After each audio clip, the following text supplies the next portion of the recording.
Picture this and really hold it in your mind for a moment, because this is where the whole thing begins. Not on a courthouse steps, not in a marble hallway lined with portraits of dead lawyers, but in a cold, humming holding cell in the basement of a city precinct at 3 in the morning. A pair of heavy steel trauma shears, the kind kept in emergency kits to cut through thick clothing, and heavy denim sitting in a large pale hand under a bare fluorescent bulb that flickers every 45 seconds like it too is struggling to stay conscious. The hand belongs to a man in a police uniform, and there is a smirk on his face. Not the smirk of someone who is nervous or uncertain, but the deep, settled smirk of a man who believes with every fiber of his considerable being that he has all the power in the room, and always will. And then there is the woman sitting on the metal bench across from him. She is a black woman in her early 50s, dressed in what's left of the clothes she was wearing when her Friday night ended in the worst possible way: a Grambling State hoodie, faded yoga pants, sneakers that were damp from the rain 6 hours ago and haven't fully dried. Her wrists are bruised where the handcuffs bit in. Her right shoulder is sitting slightly wrong, the way a joint does when something has happened to it that shouldn't have. And her hair, the magnificent, carefully coiled sister locks that cascaded past her collar when this night started 18 years of growth, every strand of it a monument to patience and identity, and a private promise she made to her mother the month her mother passed. Her hair is being cut, being hacked really, chunk by chunk falling to the dirty concrete floor around her feet like something discarded. She is not screaming, she is not begging. She is not even looking at the man with the shears. She is looking at a small black dome camera mounted in the corner of the ceiling, where a tiny red light blinks steadily in the dark, patient, faithful, recording everything. Pull back. Go back 23 miles. Go back 1 hour and 12 minutes. Go back to a wet, dark stretch of Route 7, where this whole terrible, irreversible thing began. It was 11:52 on a Friday night in November, and the rain was the kind that doesn't announce itself. It just settles over everything, relentless and cold, turning the road into a mirror of headlights and the sky into a low gray ceiling pressing down on the world. A dark gray Volvo sedan moved south on Route 7 at exactly 38 miles per hour in a 40-mile-per-hour zone. Not rushing, not weaving, not doing a single thing that any reasonable person would describe as suspicious, except for the fact that it was late, and the driver was a black woman, and the man in the squad car parked under the overpass 2 miles back had been watching it since the highway ramp. The driver was Lorraine May Caldwell, 52 years old, and she looked to anyone who might have glanced through the rain-streaked window like exactly what she appeared to be, an exhausted middle-aged woman heading home from a very long day. She was wearing a gray Grambling State University hoodie, soft from years of washing, and a pair of faded black yoga pants that she kept specifically for the nights when her chambers ran past 10 o'clock, and she couldn't bear the thought of staying in her work clothes one more minute. Her reading glasses were pushed up on her forehead where she always forgot to leave them. Her sneakers were the kind you buy for comfort and keep for a decade. Her most striking feature, and the one that had been hers for 18 years, was her hair, a full, glorious crown of sister locks that she had started growing the same month her mother, Dorothy Caldwell, was buried in the red Georgia clay outside of Macon. Each lock was carefully maintained, each one part of a whole, that she thought of privately as a kind of living memorial, something that grew while her mother could not. Something that carried time and history and a particular kind of love in every coil. They cascaded past her collar and caught the green glow of the dashboard lights as she drove, and she was barely aware of them the way you are barely aware of a part of yourself that has simply always been there. She was not listening to music. She was not on the phone. She was doing what she had been doing mentally for the past 14 hours, turning a case over in her mind, the way you turn a stone in a creek bed, looking at every facet, every angle, every place where the logic held, and every place where it had a hairline crack that a clever attorney might try to wedge open on Monday morning.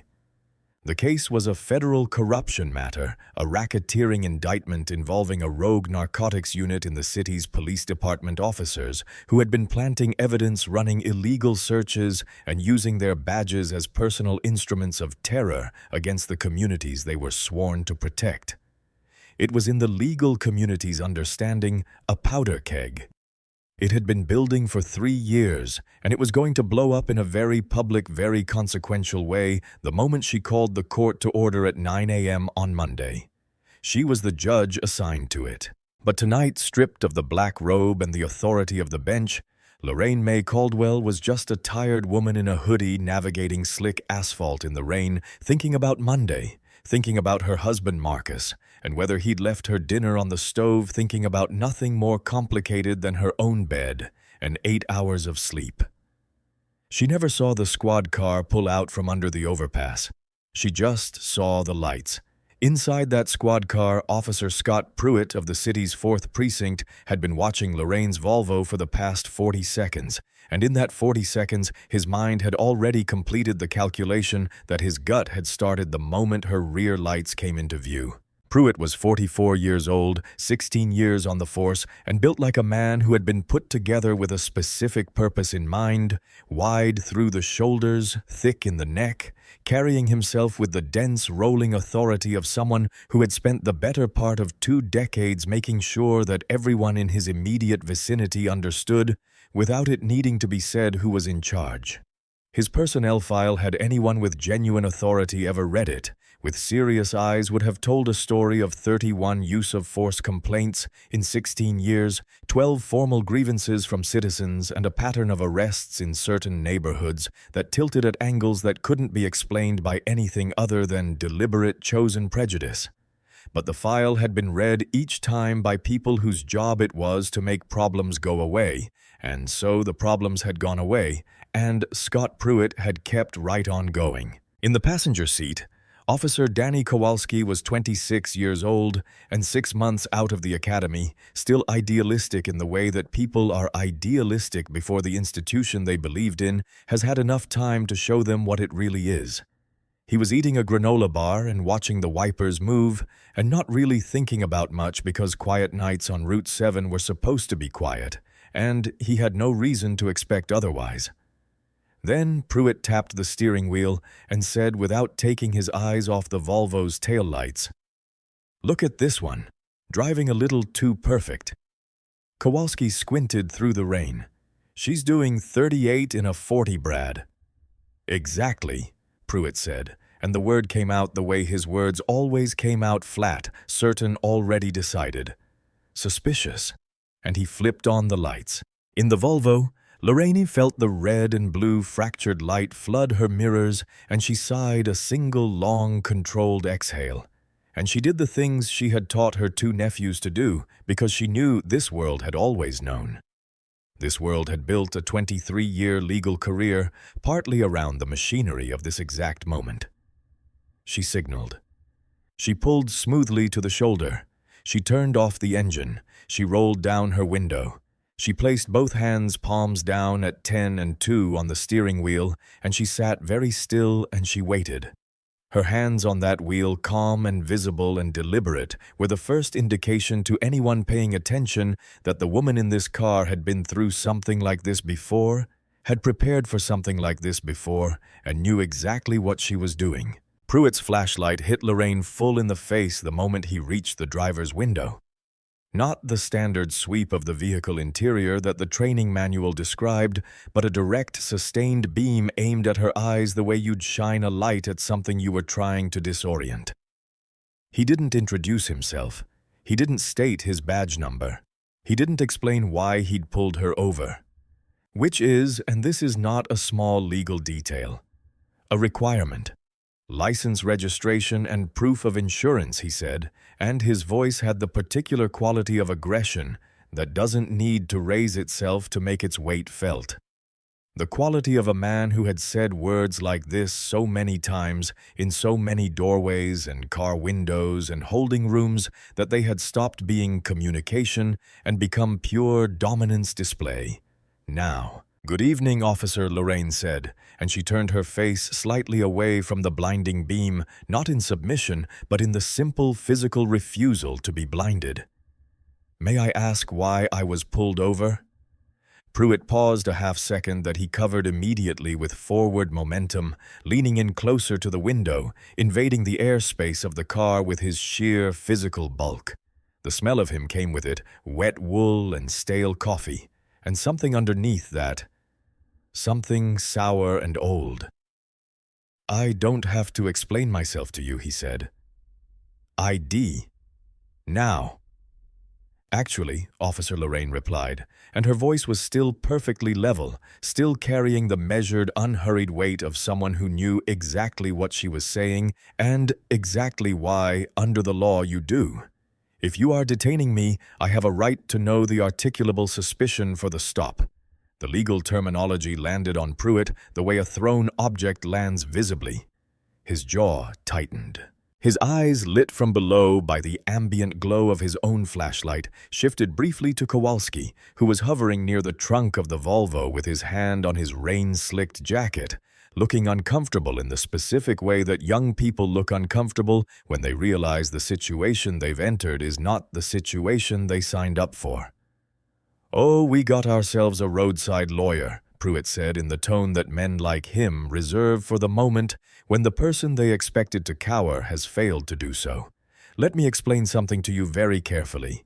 You are going to hand me your ID, or I am going to pull you out of this car and you are going to hand it to me that way. Those are your two options. Pick one." Lorraine reached toward her passenger seat, moving slowly, her hands visible, and as she moved, she narrated each motion clearly and calmly. "I am reaching for my bag the way someone does when they have absorbed the terrible knowledge that the wrong movement, the wrong speed, the wrong silence can cost a person everything." She retrieved her wallet. She pulled out her driver's license. She held it out through the window. Pruitt snatched it from her fingers, and he did not read it. He glanced at it, a single dismissive flicker of his eyes, and he saw a name and an address, and he saw none of it, because what his brain had already registered was a middle-aged black woman in a hoodie who had quoted constitutional law at him and hadn't flinched when he got in her face, and that to Scott Pruitt was not a legal encounter, it was a personal affront. "Step out of the vehicle," he said. "On what grounds?" Lorraine asked, and she wasn't being difficult. She wasn't escalating. She was asking the question that the law required to be answered. "I have provided my identification. Have I committed a traffic violation?" I said, "Step out of the vehicle." And before she could reach for her seatbelt buckle, before she could comply with the order, the way she was prepared to comply with a lawful order, even from a man who had given her no lawful reason, Pruitt's hand came through the window and found her arm. What happened in the next 3 seconds was not a police procedure. It was not a legal detention. It was the moment when a man who had been told his authority was absolute decided to prove it with his body because words had failed him. He yanked the door open from the inside. His arm reaching past her, the handle wrenched hard and grabbed her left arm with both hands and pulled. The physics of it were brutal and simple. She was seated, belted, unprepared for the direction and force of the movement, and he was standing braced and using everything he had. Her shoulder went wrong in the socket with a sound and a sensation that shot from her arm to her jaw in a single white-hot line. And then the cold air of the November night was hitting her full in the face, and her chest was against the wet metal of her own car, and his hand was in the small of her back, and his knee was pushing her legs apart, and the rain was coming down on all of it. "Stop," she said, and it was the first time her voice had risen above its careful, controlled register, because the pain and the velocity of it had fractured her composure for a fraction of a second. "What are you doing? Stop! Stop resisting!" Pruitt called out. Not to her, but over his shoulder to Kowalski, employing the specific language that exists not to describe a situation, but to create a justification for one. "Walsh, she's resisting."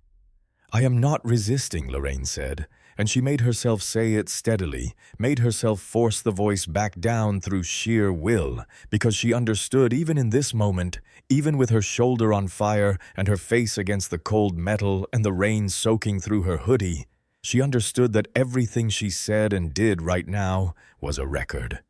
Everything was evidence. Everything mattered. "You are conducting an unlawful arrest.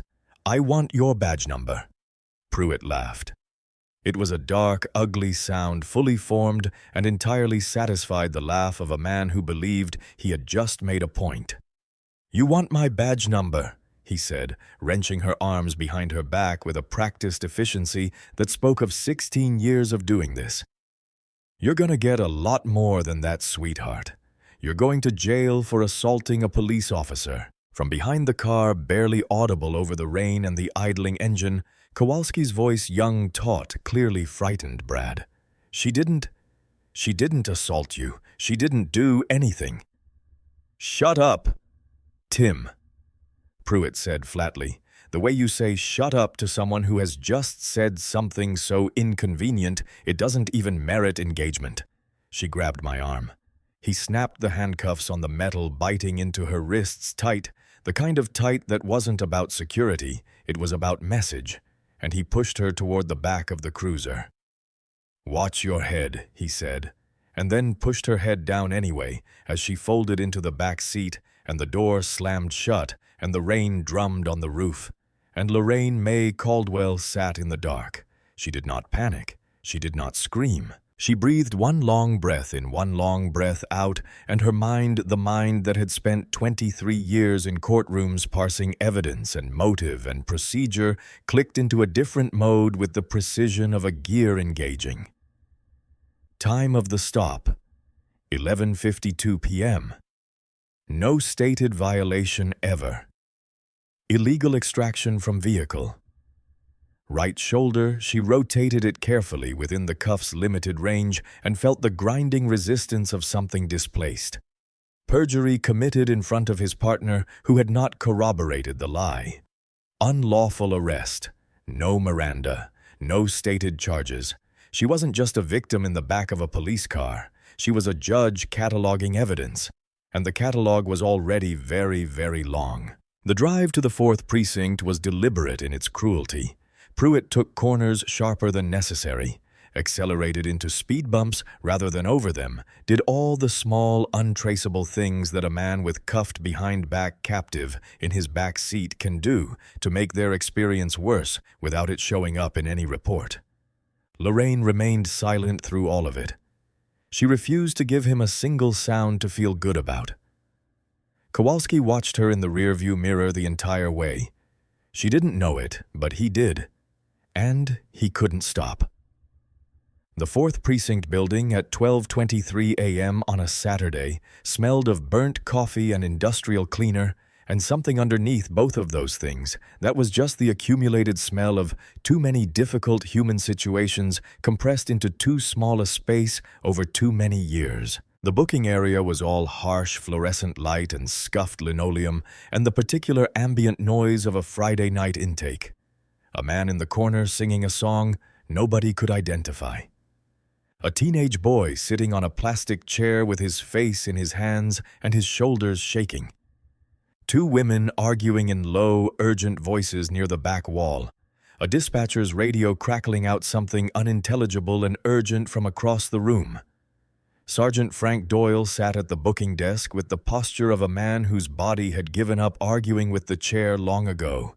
He was 58 years old, 14 months from his full pension, and had achieved the kind of comprehensive not caring that takes decades to perfect a willful institutional blindness that was not malice, but had enabled malice so many times that the distinction had become functionally meaningless. He looked up from his computer screen when Pruitt came through the door with Lorraine assess the situation with the minimum necessary expenditure of attention and looked back at his screen. "What do we have, Brad?" he said without inflection. "Assault on a police officer, resisting arrest, obstruction of justice." Pruitt said with the casual confidence of someone ordering from a menu they have memorized, and he dropped Lorraine's wallet into the clear plastic property bag on the desk without looking at it, without opening it, without reading the name printed on the driver's license inside. Had he read it, had either of them read it, he would have seen an address in one of the most secure, expensive residential neighborhoods in the state. He would have seen under-occupation words that would have stopped this entire night cold. But hubris is a specific kind of blindness, and Scott Pruitt was profoundly, comprehensively blind. Doyle grunted. "Take her to cell 3. System's doing an update. We'll process her when it's back." "I am entitled to my phone call," Lorraine said, and she said it clearly at a volume that carried across the noise of the booking area with the precision of someone who knows that a statement needs to be heard by witnesses to matter. Pruitt turned to face her. He stepped into her space, the same move, the same invasion of air. And he said quietly enough that only she could hear him clearly. "You get a phone call when I say you get a phone call. Right now, you're a threat to officer safety. Turn around." He uncuffed her briefly, the metal releasing her bruised wrists only to push her through the door to the cell block and into holding cell 3, which was concrete-walled and cold, smelling of bleach, and something older and worse that the bleach had never fully covered. The heavy iron door shut behind her with the sound of something final, and the lock turned, and she was alone. Lorraine sat down on the steel bench that was bolted to the wall and rubbed her wrists, the red lines across them already darkening toward bruises, and she looked at the room with the systematic, thorough attention she brought to everything. Concrete walls, steel bench, a drain in the center of the floor, a thin strip of fluorescent light behind a scratched plastic cover on the ceiling, a metal toilet with no seat, and in the corner, up near where the ceiling met the wall, a black dome security camera, its small red indicator light blinking steadily, reliable awake. Good, she thought, and the word was not a prayer or a hope, but a legal calculation precise and certain. Keep blinking. She sat straight-backed, hands folded in her lap, and she waited with the particular quality of patience that is not resignation. It is the patience of someone who is waiting, because waiting is what the strategy requires, and the strategy is already running. In the precinct break room 15 minutes later, Kowalski made terrible vending machine coffee that came out lukewarm and tasted like the idea of coffee rather than coffee itself. And he sat at the small table under the fluorescent light and turned his styrofoam cup in his hands, and couldn't stop hearing the sound her shoulder had made when Pruitt yanked her out of that car. He kept running it back. The pop of the joint, the single sharp sound she made, just one involuntary pure pain, and then the immediate discipline of silence. The way she had narrated her own movements reaching for her bag, the measured, practiced way she had done it, like someone who had learned to perform her own innocence in real time because the alternative was too dangerous. The way she had looked at him from the back seat of the cruiser, not accusing, not pleading, just watching with the calm, assessing attention of someone who was paying careful attention to everything. He opened his locker. Inside, pinned to the door with a piece of tape, was his academy graduation photo. Him in his dress uniform, his mother's hand on his shoulder. Both of them grinning in the particular way people grin when they believe they are at the beginning of something good. He had been so sure that day of what kind of cop he was going to be. He closed the locker. He went back out to the floor. He didn't do anything else that night, but the thing he had almost done stayed with him, lodged somewhere between his sternum and his throat, and it didn't go away. By 1:30 in the morning, the 4th Precinct had settled into the particular late-night rhythm that Pruitt had known for 16 years, the intake slowing, the radio quieting, the night shift finding its groove. He was at his desk with his feet up and his jacket open, scrolling through his phone with the relaxed ease of a man who had no reason to believe the night had gone any way other than the way he wanted it to. If you read Scott Pruitt's personnel file, the actual file, not the version that had been tidied up by 3 different union representatives and 2 sympathetic internal affairs reviewers. Over the years, you would find a document that read less like a career and more like a pattern. 31 use of force complaints in 16 years, which by itself is a number that should have ended conversations and launched investigations, but which in this precinct overseen by the particular structure that Captain Vincent Gallo had spent a decade carefully constructing had instead been absorbed, annotated, and filed away in the institutional equivalent of a junk drawer. 12 formal citizen grievances. A DUI stop on the east side in which a man's arm had been broken after he was already on the ground, documented by 2 witnesses resolved by the union with a letter and a handshake. A restaurant owner on Meridian Street named Howard Park, who had been paying Pruitt $400 in cash in an unmarked envelope on the first Friday of every month for 2.5 years, because the alternative, according to Pruitt, was a health inspection that would find violations that both of them knew did not exist. The arrangement with Gallo was simpler and older than any of this. Captain Vincent Gallo, 55 white, 22 years on the force, had built a very specific kind of career on the understanding that there are 2 ways to stay out of trouble. As a police captain, you can run a clean precinct or you can run a loyal one. Gallo had made his choice early, and he and Pruitt had come to their understanding the way these things always happen in institutions like this, gradually and then completely through 100 small choices that were each individually deniable, but which added up to something that had a name and a federal statute attached to it. At 1:47 a.m., Pruitt called Gallo from the break room, not on his department phone, but on the prepaid he kept in his jacket's inner pocket, and he told the story of the night with the relish of a man who believes he has performed well. "Mouthy woman on Route 7, he said, gave me the full law school routine. Know your rights, articulable suspicion, the whole thing. Had to get her out of the car." A pause on the other end. Dashcam. "Funny thing," Pruitt said. "Kowalski's glitched. Mine too." He said it easily, the way you say something that is both a lie and a test to see if the person on the other end needs more detail or is satisfied with less. Gallo was satisfied with less. He had always been satisfied with less because less was deniable and more was a liability. Anything to worry about, Gallo said. "Not a thing," Pruitt said. "She's in cell 3. Probably a paralegal knew the language, thought it would get her somewhere. She'll sit overnight, be out in the morning, and that'll be the end of it." "Good," Gallo said. "Keep your head down this weekend."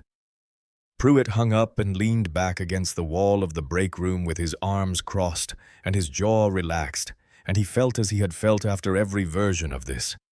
Every stop that went the way he wanted.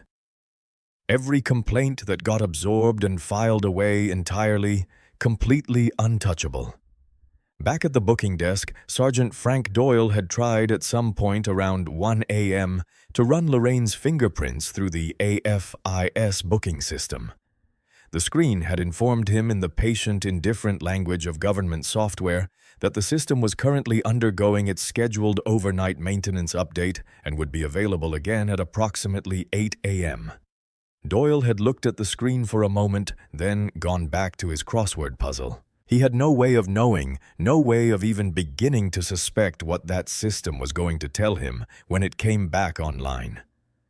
The precinct was at its quietest between 3 and 4 in the morning, when the Friday intake had been processed and the Saturday intake hadn't started yet, and the night shift moved with the slow, collective inertia of people who had been awake too long in a building that never changed.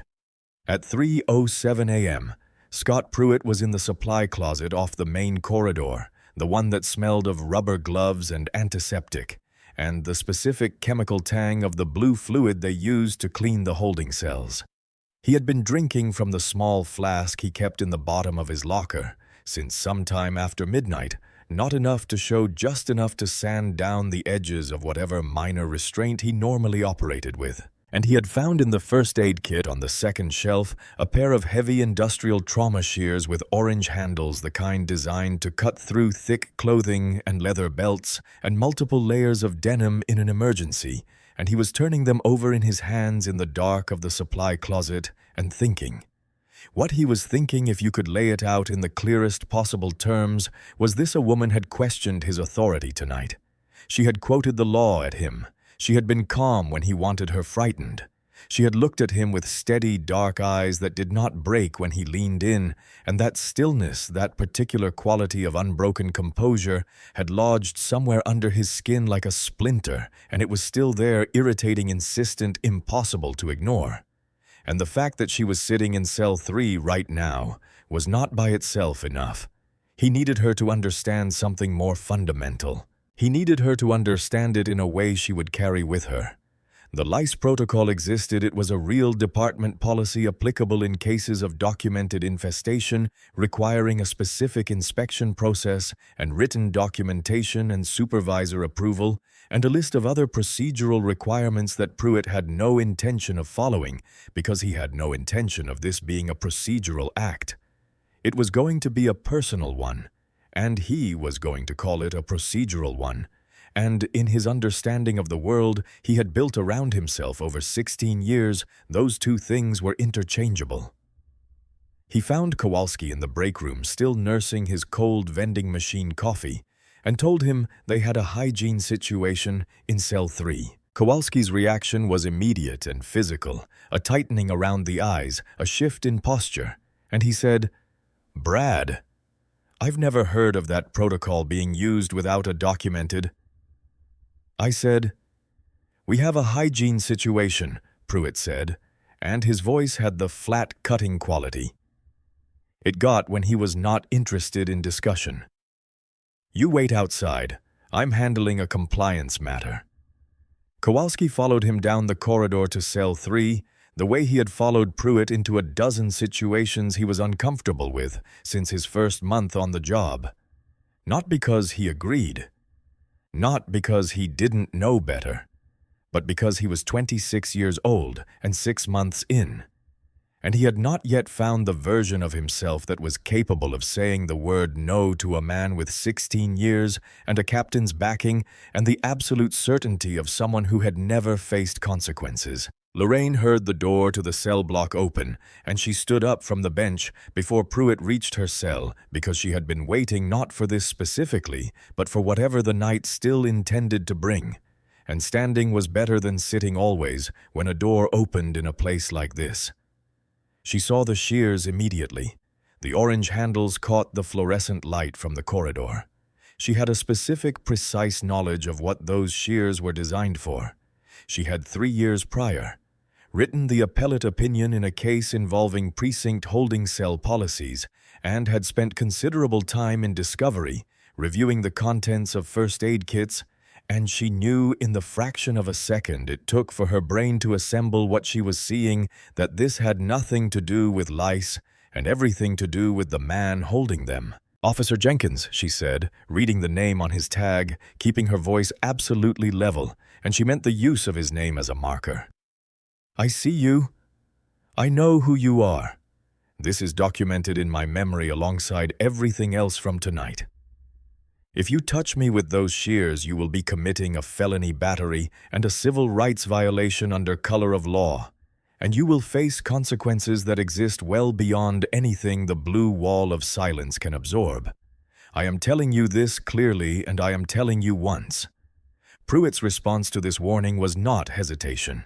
His response was the specific acceleration of a man for whom the composure of the person in front of him functions as provocation rather than deterrent. He grabbed a fistful of her sister locks near the root, not at the ends, at the root where the grip would force her head to move with his hand where the leverage was his, and he gripped them tight enough to bring tears to her eyes from the sheer physical pain of it, and he raised the shears. The first cut was the worst because it was the moment the thing became real and irreversible and true. The sound of the heavy steel blades closing on her locks was a wet, deliberate crunch, not the clean snip of scissors, but the grinding push of something designed for cutting through resistance, and a long, thick coil of hair fell to the concrete floor with a softness that was somehow worse than any sound could have been. Kowalski in the doorway turned his back. He put both hands over his face. He stood there unable to watch, unwilling to leave, frozen in the specific moral paralysis of someone who knows something is wrong and does not know, has not yet found within himself the thing it takes to stop it. Pruitt kept going. He hacked through her hair the way he did everything without delicacy, without hesitation, with the deliberate thoroughness of someone making a point.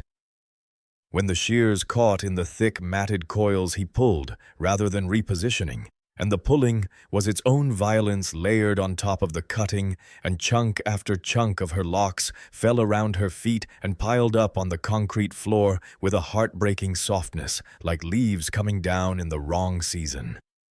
Through all of it, every cut, every pull, every moment of this 22-minute ordeal, Lorraine May Caldwell did not scream. She did not beg. She did not look at Scott Pruitt, not once after the first moment. She looked at the camera, the small black dome in the corner, the blinking red light. She fixed her eyes on it, and she kept them there, and she thought, every frame of this is recorded. Every second, every sound, the shears, his voice, Kowalski's silence, all of it is going somewhere that Pruitt cannot reach. When he finished, he took a step back and looked at her head the way a man looks at something he has broken to confirm it is broken. Breathing hard through his nose, and then he kicked a pile of her severed locks with the toe of his boot. The casual, contemptuous kick of someone marking territory. And he said, "There. Now you look like a proper inmate. Maybe next time you'll show a little respect to the badge." He walked out. The cell door slammed. The lock turned. Lorraine stood alone in the center of the cell. The concrete floor around her feet was covered with 18 years of careful, patient growth piled in the uneven, abandoned way of something that had been taken rather than given up. She raised one hand slowly, her fingertips finding the jagged, uneven ruins of her hair, the raw patches of scalp, the places where he had pulled rather than cut, and she could feel the tenderness of it against her touch. A single tear moved down her cheek. Just one. It was not grief. Grief is for things that are lost and cannot be recovered. This was something colder and more controlled and more dangerous than grief. This was the crystalline, clarifying rage of a woman who had spent 23 years inside the architecture of justice and understood in her bones exactly how to use it. She sat back down on the steel bench, straight-backed, hands folded, and she thought 48 hours. And then she waited. The hours between 4 and 6 in the morning in a precinct holding cell are unlike any other hours because time in that space does not move the way it moves everywhere else. It pools and stretches, measured not in minutes, but in the sounds that come through the walls, the distant radio, the occasional footsteps in the corridor, the hum of the fluorescent light that never changes regardless of what hour it is outside. Lorraine did not sleep. She did not cry again. She sat on the steel bench and she built with the methodical, relentless thoroughness of someone who has spent a career assembling cases from evidence, the complete legal architecture of what had happened to her tonight. She organized it chronologically. She noted every constitutional violation in the order it had occurred. She estimated the criminal exposure each violation created and the civil liability that would follow from each one. She noted Kowalski's presence, his silence, his failure to intervene, and the specific legal weight that gave him in this structure. And she thought about the camera. Always the camera, always the red blinking light, and what it had captured and where that footage was stored and how quickly she needed to move to make sure it stayed exactly where it was. At 6:02 in the morning, a night shift desk officer who had started his shift at 4 and had no knowledge of what had happened on the floor below came to the cell block to do the standard check, and when Lorraine said clearly and calmly that she had not yet been permitted her legally mandated phone call, he shrugged and took her to the phone in the processing room without asking any questions because it was 6 in the morning and he had not been told she was a threat. And he was not the kind of man who created complications when there were none in evidence. The phone rang once. Marcus answered. He had been awake since midnight when Lorraine's text sent at 11:48, just before the stop, had been the last communication from her, and no subsequent message, no call. Nothing. He had called her phone 12 times.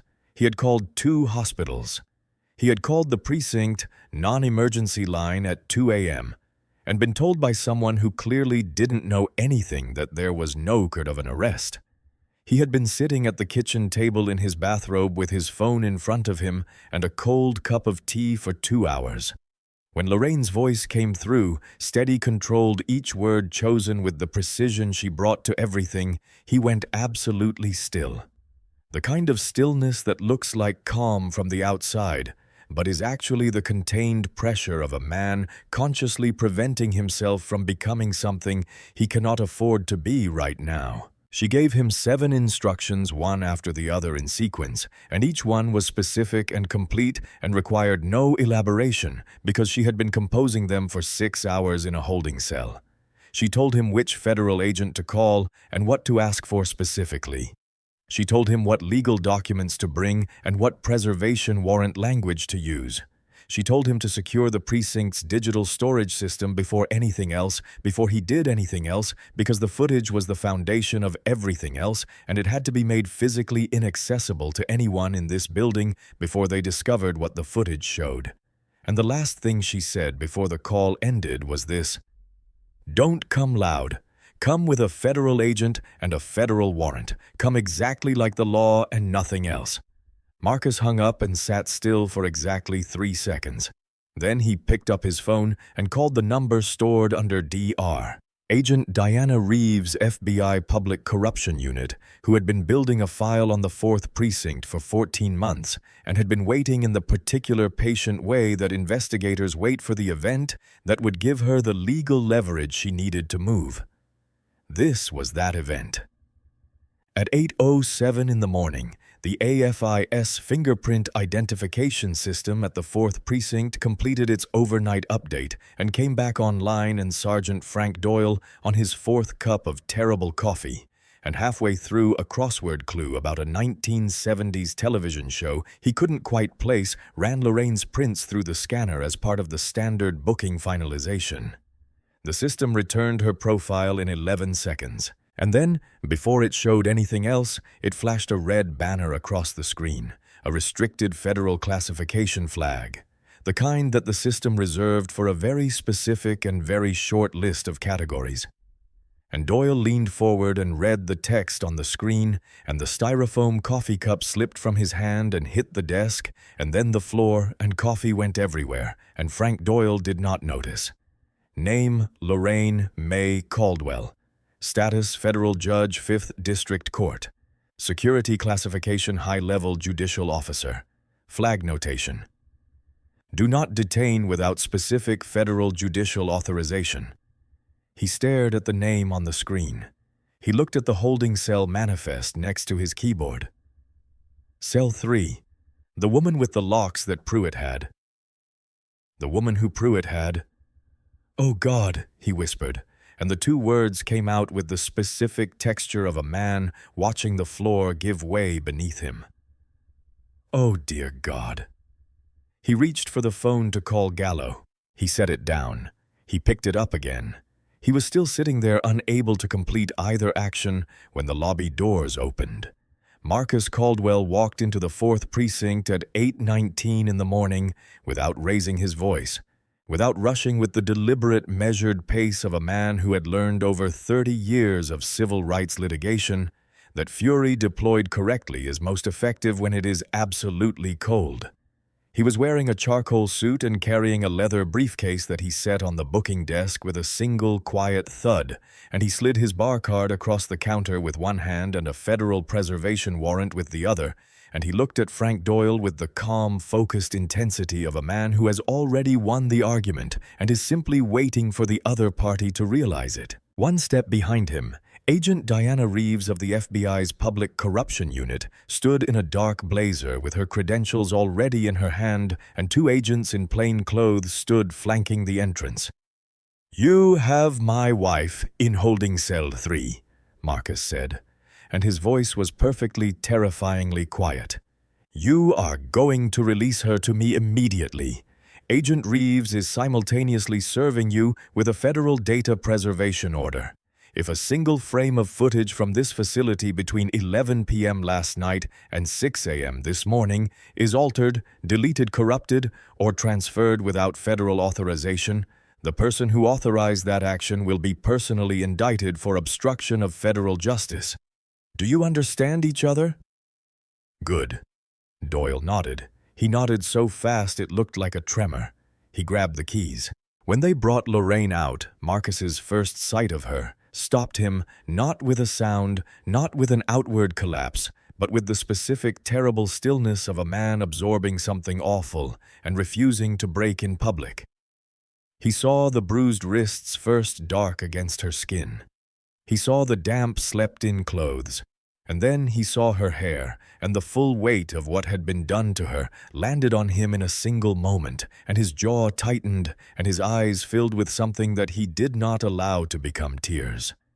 He stepped forward and took off his wool coat and wrapped it around her shoulders, and he looked at her head, at the jagged, violated ruins of what she had grown and tended for 18 years, and he started to say her name.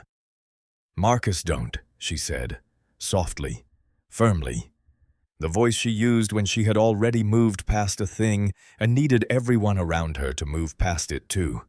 She looked past him to Reeves. "Did you secure the server?" "Physical possession of the hard drives," Reeves said, and she met Lorraine's eyes with the respect of someone who understood exactly what they were looking at. "Nobody can touch the footage." "Good," Lorraine said. She pulled the coat tighter. "Let's go home. I have court on Monday." They walked out. The lobby doors closed behind them. Frank Doyle sat at his desk alone in a spreading puddle of cold coffee and stared at the red flag still blinking on his booking screen and thought about his pension and understood that it was already gone.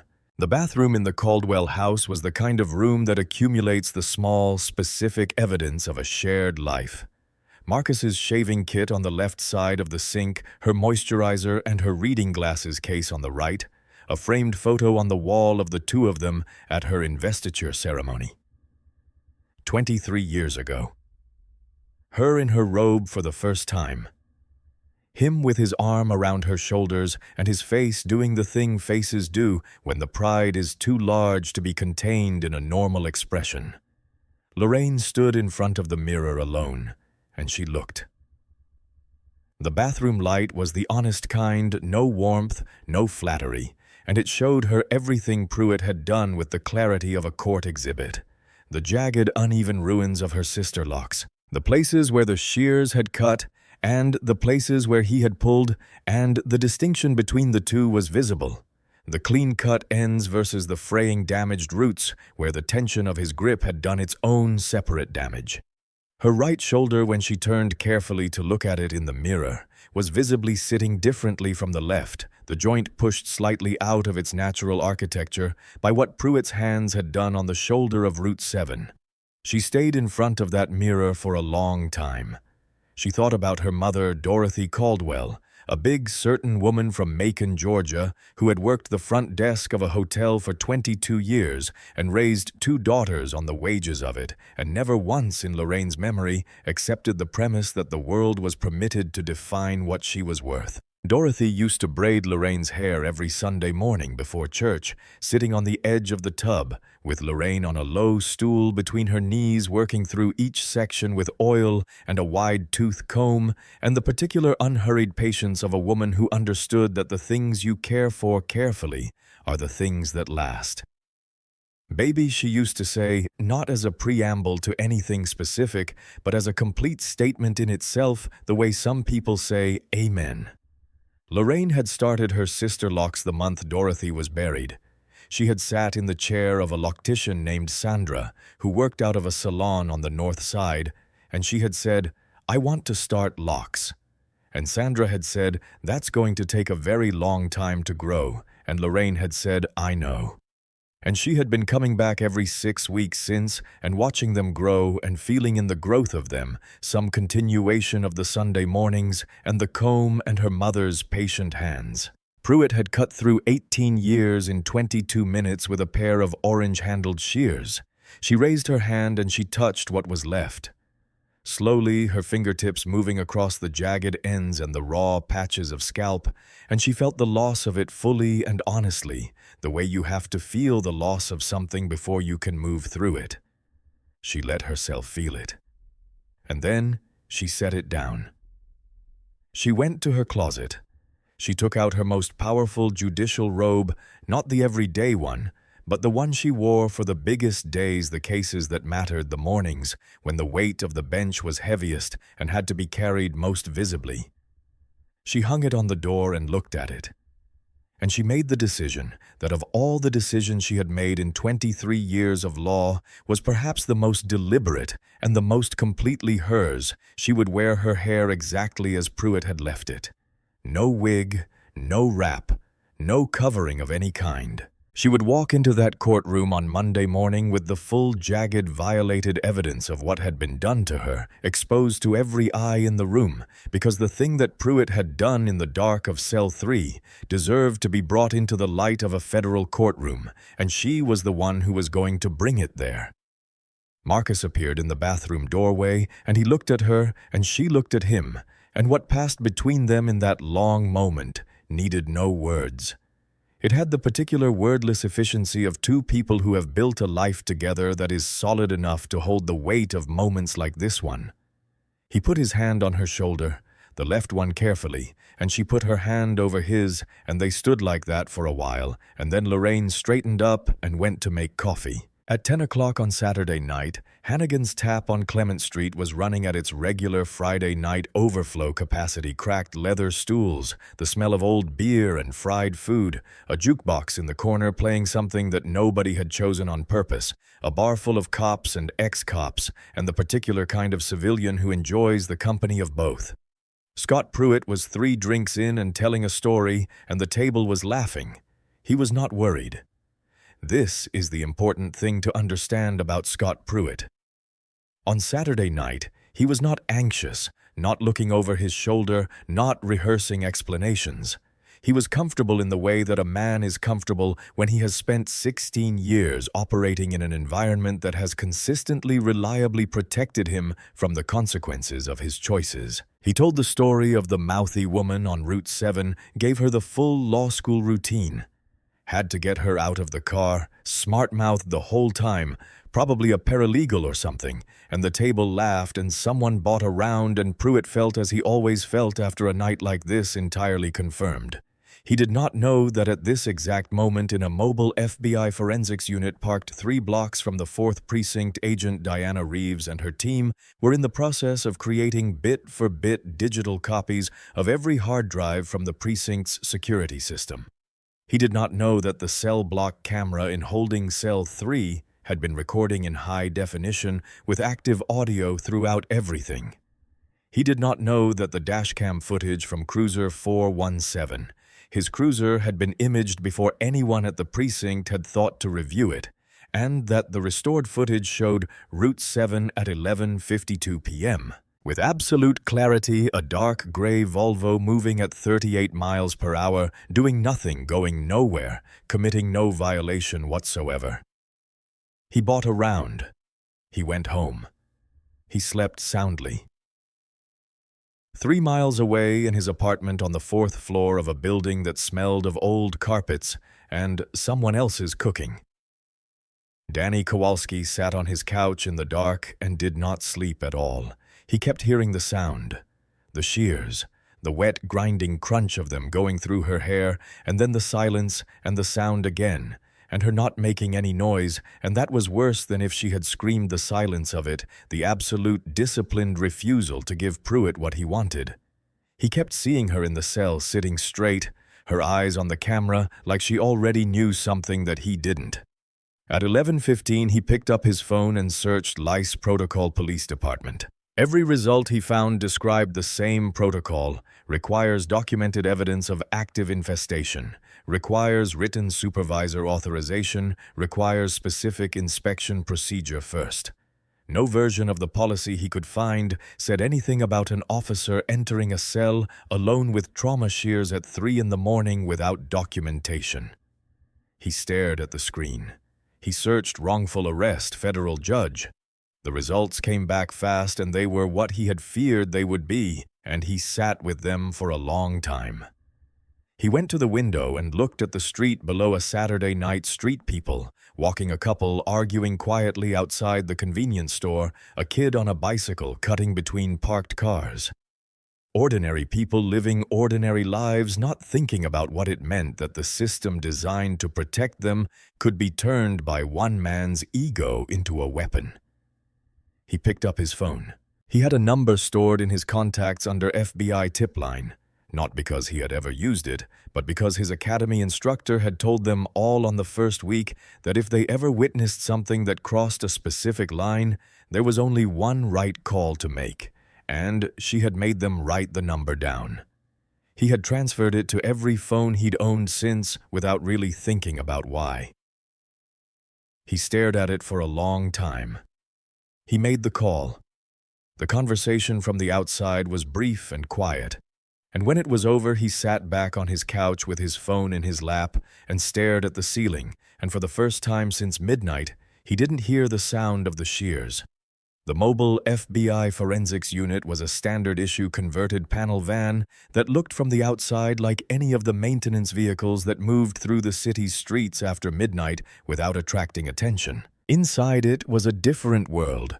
Monitors, external drives, cable management, the blue-white glow of screens that never went dark, and the low, constant hum of processing power working through something significant. Agent Reeves and her technical analyst, a man named Chen, who communicated primarily through a sequence of specific keyboard sounds, had the Cell 3 footage isolated and running by 10 o'clock Saturday morning. The camera in the corner of the cell had been installed 18 months earlier, as part of a federal compliance mandate that the 4th Precinct had. As was their habit, minimally implemented. They had put up the cameras, but nobody had been assigned to monitor them in real time, and nobody had expected them to capture anything that mattered. The footage ran for 22 minutes and 41 seconds. Reeves watched it from beginning to end without speaking. She watched Pruitt enter the cell with the shears. She watched the way Lorraine stood and the way she positioned herself, and the moment she identified the camera in the corner and fixed her eyes on it and didn't look away again. She watched the cutting. The camera angle was from above and slightly to the right, which meant it captured both faces in profile. Pruitt's smirking satisfaction and Lorraine's absolute committed stillness, and she watched the hair falling and Kowalski in the doorway with his back turned and Pruitt's boot kicking the pile of locks at the end. She set down her coffee. She didn't pick it up again. The dashcam footage from Cruiser 417 was more technically complex to recover because the camera's memory card had been manually overwritten, not corrupted by malfunction, overwritten by hand, which is a crime with its own separate federal charge attached to it. But the forensics team's data recovery software had reconstructed the original footage from the card's deep memory with 79% completeness, which was more than enough. Route 7 at 11:52 p.m. Lorraine's Volvo, the Grambling State decal, the left rear tail light working perfectly, the speed exactly 38 miles per hour in a 40 zone. The cruiser lights going on with no preceding event, no traffic violation, no radio call, no reason. And then the second piece, the moment Pruitt reached up and manually overrode the camera's recording function from the console in the cruiser. And 14 seconds later, Kowalski doing the same with his unit under orders that the audio from that portion of the evening had not captured, but that Kowalski's own testimony given the following morning to Agent Reeves's colleague in the downtown field office would describe in full and specific detail. Reeves called Marcus at 11:40 Saturday morning. We have everything she said, every frame, every word. The camera in the cell was recording audio. The shears, Marcus asked. On camera, start to finish. A pause. She knew it would be, Marcus said, and there was something in the way he said it, not pride exactly, or not only pride that Reeves understood without needing to ask. Marcus spent the rest of Saturday in the quiet of his firm's offices, alone in the building, assembling documents in the careful, sequential way that he had spent 30 years learning. The civil rights complaint. The federal preservation filing. The ER medical report from Saturday morning when he had taken Lorraine to St. Catherine's, and a physician had documented the partial dislocation of her right shoulder, the lacerations to both wrists, and the injuries to her scalp that were consistent with forcible removal of hair by a blunt-bladed instrument. He organized them in the order they would need to be presented, and then he called Reeves back with one question. "The Monday hearing," he said. "What time?" 9 a.m., she said. "Courtroom 302. And the presiding judge." A pause on Reeves's end, the sound of a file being opened, papers moving. Then a longer pause. And then, in a voice that had a particular quality to it, the quality of someone confronting an irony so complete it takes a moment to absorb, she said, "Your wife." Marcus sat with that for a long, long moment, and then he went back to work. Scott Pruitt's apartment was the apartment of a man who had lived alone for 6 years without ever fully settling into it, a bed made with military corners out of habit rather than pride, a kitchen counter with a coffee maker and nothing else on it, a living room with a large television and a recliner positioned to face it and nothing positioned to face anything else. He dressed in the dark of his bedroom with the automatic efficiency of someone who had been doing the same sequence of movements for 16 years, belt holster, badge, collar, brass, and he checked his department phone and found a text from Gallo that said, "Clean morning. No flags." He read it and put his phone in his pocket and went to make coffee. The text meant in the language that he and Gallo had developed for exactly this kind of communication that no formal complaint had been filed through official channels, which meant in Pruitt's interpretation in the confident, settled logic of a man who had always been caught when he fell, that the woman in cell 3 had either not known how to navigate the complaint process or had decided that navigating it wasn't worth the effort, or had accepted the way so many people accepted that the machinery of the institution was not designed to hear her. He was at the 4th Precinct by 7:45, and he walked through the bullpen with the rolling, comfortable confidence of a man returning to his natural habitat. And he accepted a cup of coffee from the day shift dispatcher, and he laughed too loudly at something someone said near the lockers, and the morning felt in every way that he could perceive like a morning in which nothing was wrong. 22 blocks away in courtroom 302 of the federal courthouse, white marble lobby, polished oak benches, the federal seal mounted behind every bench like a reminder of which authority was ultimate federal prosecutor Gerald Finch was arranging his files with the specific tense efficiency of a man who knows something is coming and is not entirely sure how much of it he knows. He had been working this corruption case for 11 months. He had 37 banker's boxes of discovery, 14 cooperating witnesses, 3 years of financial records, and a trial date that had been postponed twice due to defense motions that were transparent, delaying tactics, and had been transparently denied. He was ready. He had been ready for a long time. The gallery was filling by 8:15 reporters from 3 networks, 2 print outlets, a local television crew with a camera on a tripod in the designated press pool position. Union representatives from the Police Officers' Benevolent Association in the front right row, with the particular posture of men who believe their presence is itself a statement. City officials in suits who were here to be seen to be interested, 2 women from a police accountability organization in the 3rd row who had driven 3 hours to be here. The energy in the room was the specific energy of a day that everyone present understood was going to matter.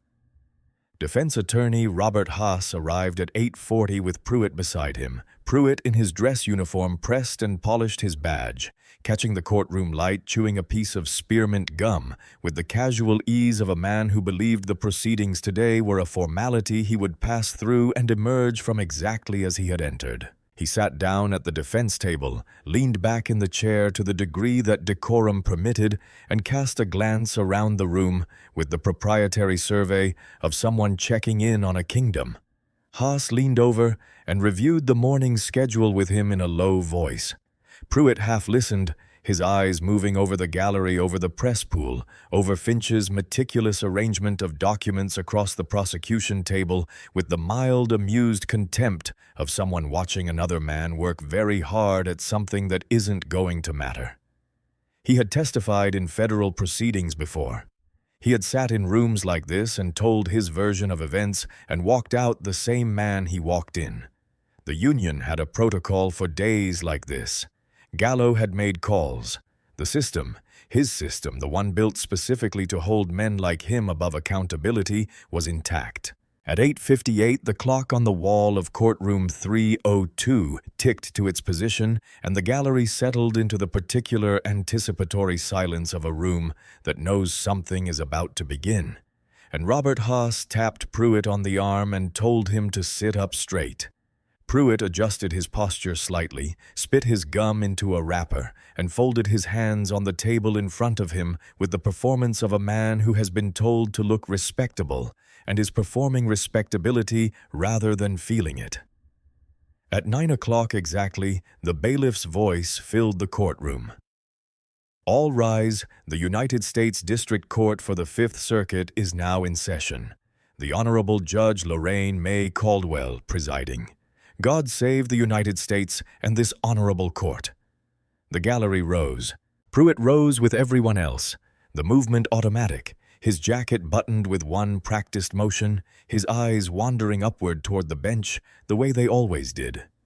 At this moment, a habitual disinterested survey of the room from its highest point, the reflex of a man who understood authority as a spatial thing, who always looked toward whoever was at the top. The heavy door behind the bench swung open. He saw the robe, first flowing black judicial robe, immaculate, the kind of formal authority that the law had conferred and no one could take back. Then the hands placing a leather portfolio on the bench with a quiet deliberateness that was somehow louder than the sound of it. Then the posture. The specific rooted posture of someone who had been sitting in this chair metaphorically for 23 years and was entirely comfortable with its weight.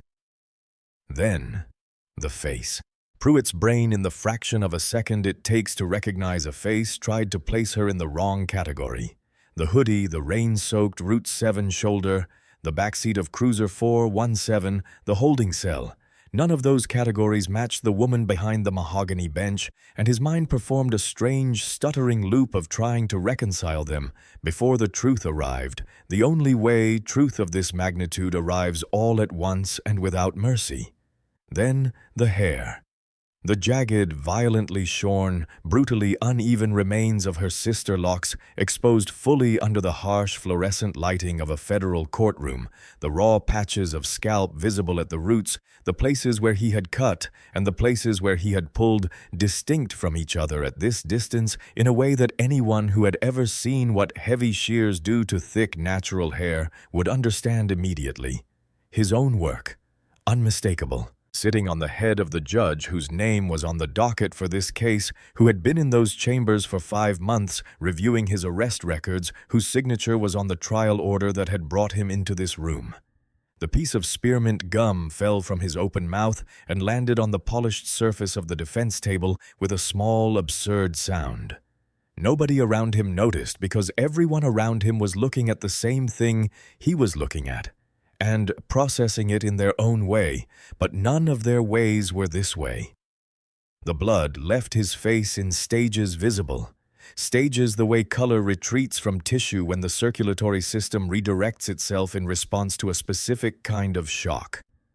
First the ruddy flush of his cheeks, then the warmth of his forehead, then everything above his collar, until what remained was the particular gray-white of old paper, the color of a face that has lost all its heat. His knees, the solid, certain knees of a man who had spent 16 years making other people's knees shake, buckled slightly, and his hands went to the edge of the oak table, and he gripped it.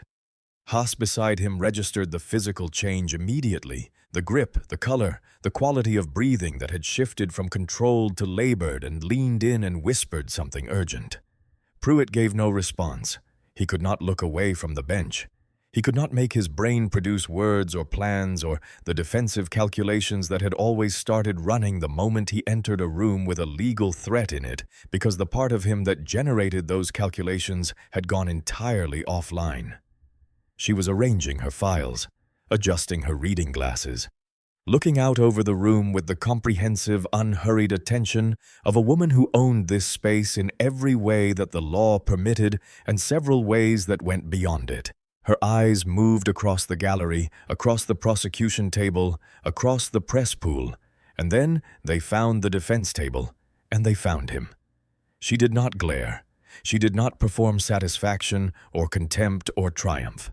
She looked at Scott Pruitt with the clean, cold, absolute attention of someone watching a very predictable thing reach its natural conclusion, and then she looked away and she opened her portfolio and she said in the voice he had heard on the shoulder of Route 7 and in the holding cell and in the exact measured, unhurried register that had infuriated him every time he heard it, "Be seated." Pruitt fell into his chair. Under the table, Haas had Pruitt's forearm in a grip that was firm enough to communicate urgency without being visible to the gallery, and he was saying something in the compressed, rapid whisper that attorneys use when the situation has shifted faster than their preparation, and he needed a client to give him information he could use. Pruitt could not give him information. Pruitt was sitting in his chair with both hands flat on the table in front of him, staring at the bench, his jaw working silently, his brain running a loop that had no exit. Lorraine opened the court with the standard procedural language, clean, direct, nothing in it that signaled anything to the gallery yet. She addressed the prosecution, Finch, standing confirmed the government's readiness. She addressed the defense, Haas, composed out of professional habit, confirmed the defense's readiness while simultaneously trying with his peripheral vision to assess what was happening to his client. Then, Lorraine set down her pen. She looked very specifically at Robert Haas, and she said, "Before we enter the scheduled proceedings, I need to place a statement into the federal record that bears directly on a matter of procedural ethics. Counselor does. Your client understand the federal penalties applicable to civil rights violations committed under color of law."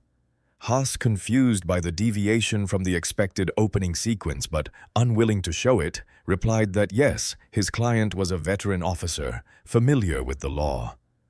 "Good," Lorraine said, and her voice was so level it was almost without affect, which made it more unnerving rather than less. The way very calm water in a place that should be disturbed is more alarming than turbulence. Let the record reflect that the defendant in today's proceedings, Officer Scott Pruitt of the 4th Precinct, is scheduled as a key witness in this federal corruption trial regarding the conduct and culture of the city's police department. She paused. The pause was deliberate, 4 or 5 seconds timed like a musician times a rest for the maximum effect on the room. "However, I find myself in an unprecedented ethical position this morning.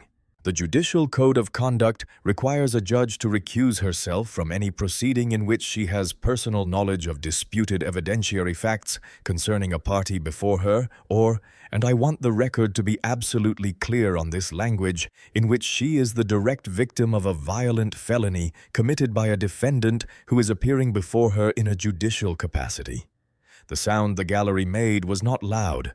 It was a sharp, collective intake that lasted less than a second, and then collapsed into a silence more weighted than anything that had preceded it.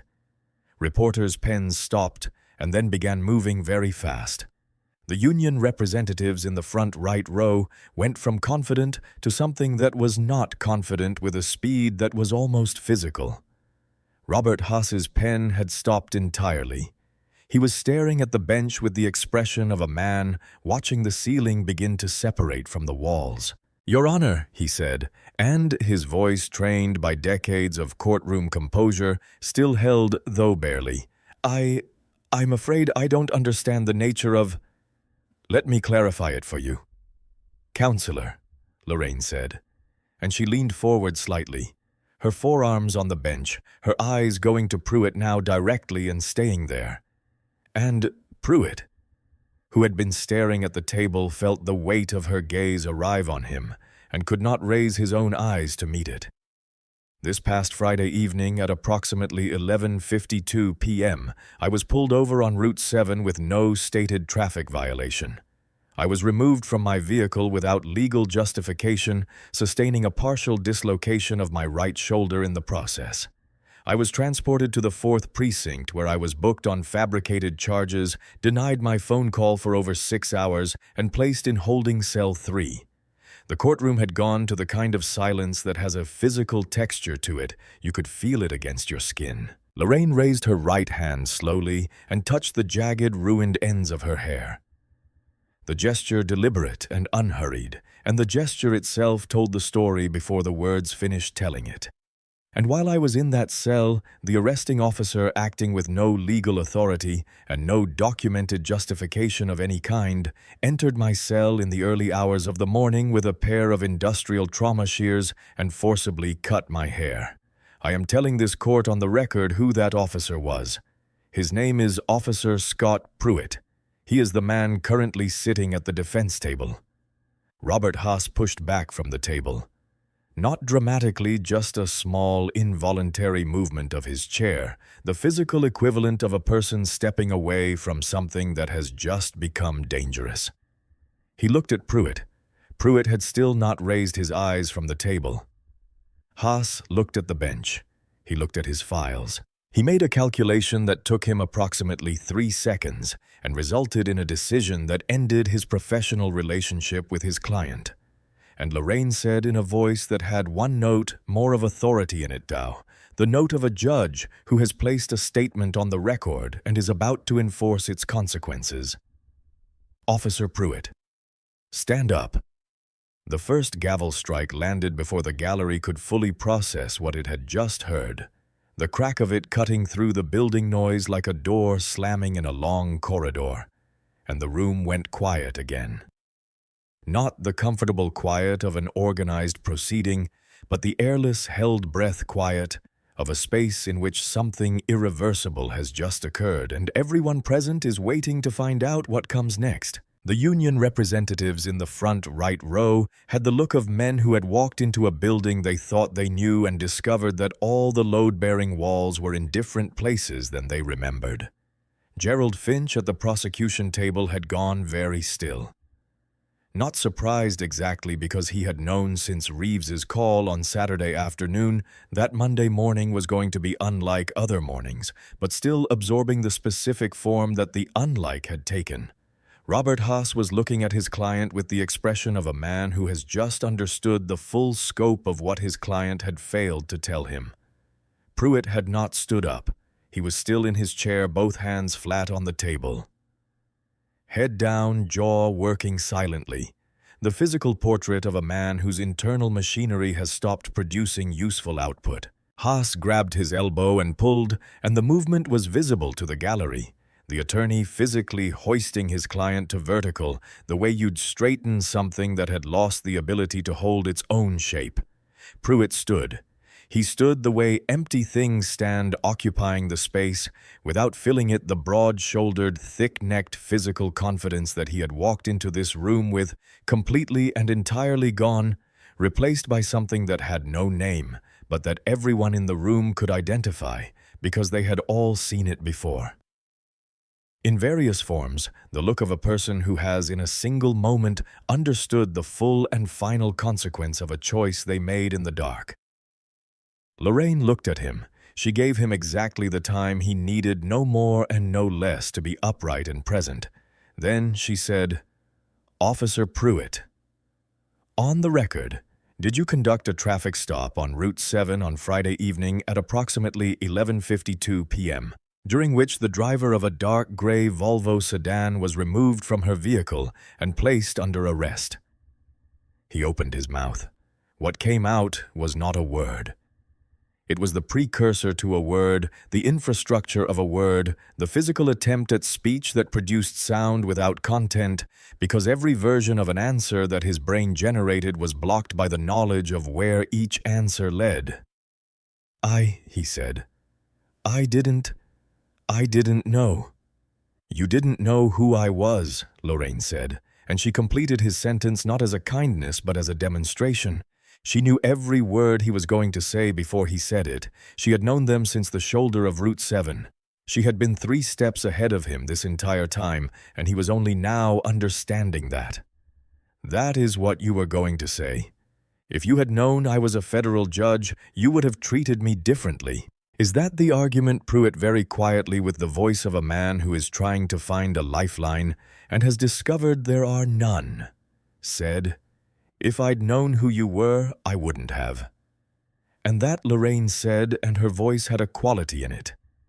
Now that was not anger. It was something more complete than anger, something that had been refined over 2 nights and a Saturday bathroom mirror and 23 years of understanding how the law worked and what it was for, is the precise center of everything that is wrong with what happened on Friday night and everything that is wrong with what has been happening in this city's police department for years. The assumption that basic human dignity, that constitutional rights, that the protection of the law. These things belong only to people with enough status for the person in front of them to feel the consequences of their treatment. You believed I was a nobody. You believed that the dark and a locked cell door and the silence of your partner gave you permission. You believed that I would absorb what you did and carry it home and say nothing. She held his gaze for a moment, just long enough for the full weight of it to settle on everyone who could see both of their faces at once. And then she looked past him to the doors at the back of the courtroom and gave the slight nod that the bailiff had been waiting for. The heavy oak doors swung open. Agent Diana Reeves walked down the center aisle of courtroom 302 with 4 FBI agents in dark tactical vests behind her, their badges visible, their presence radiating the particular authority of federal officers acting under a warrant that has bypassed every local mechanism and is answerable only to the court in front of which they are standing. They walked at a measured pace, not theatrical, not rushed down the center of the room, and every eye followed them, and Pruitt heard them coming without being able to look away from the bench long enough to see them. You relied on the blue wall of silence, Lorraine said, and she said it in the same register she'd been using since the session opened, measured, comprehensive, without heat, the voice of a person who has already done the work and is now presenting the results. It is a very old protection. It has covered a great many things for a great many years. But it is at its foundation a wall built by human beings, and human beings, when they are looking at 20 years in a federal penitentiary, make different calculations than they do when they are looking at shift bonuses and union backing. She let that sentence breathe for a moment. Officer Danny Kowalski reported to the FBI's downtown field office at 9:17 on Sunday morning. He surrendered his badge. He provided a full recorded confession of the events of Friday night. The stop, the extraction, the false charges, and the events in holding cell 3, and he surrendered to federal custody the physical trauma shears used in the commission of the assault. Those shears have been tested by the FBI's forensic laboratory. Officer Pruitt's fingerprints are on the handles. My DNA is on the blades. There is no chain of custody question. There is no evidentiary gap. She watched his face as she said each piece. She watched each one land the way you watch a structure settle when the foundational elements are removed, not dramatically, but with the incremental, inevitable logic of physics. In addition, the cell block camera in holding cell 3 recorded the entire event, 22 minutes and 41 seconds of high-definition audio and video.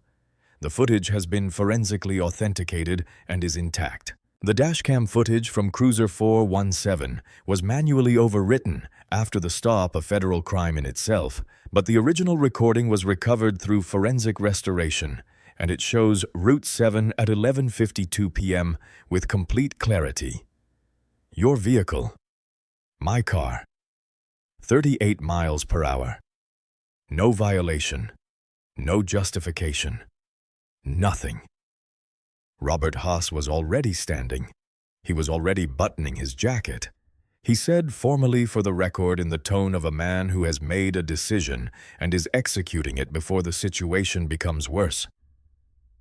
Your Honor, I am withdrawing as counsel for the defendant effective immediately. I was not informed by my client of any of the facts you have placed on the record this morning, and I cannot in good conscience continue to represent him in light of information I am learning for the first time today." He closed his briefcase with a snap that was audible in the front 4 rows.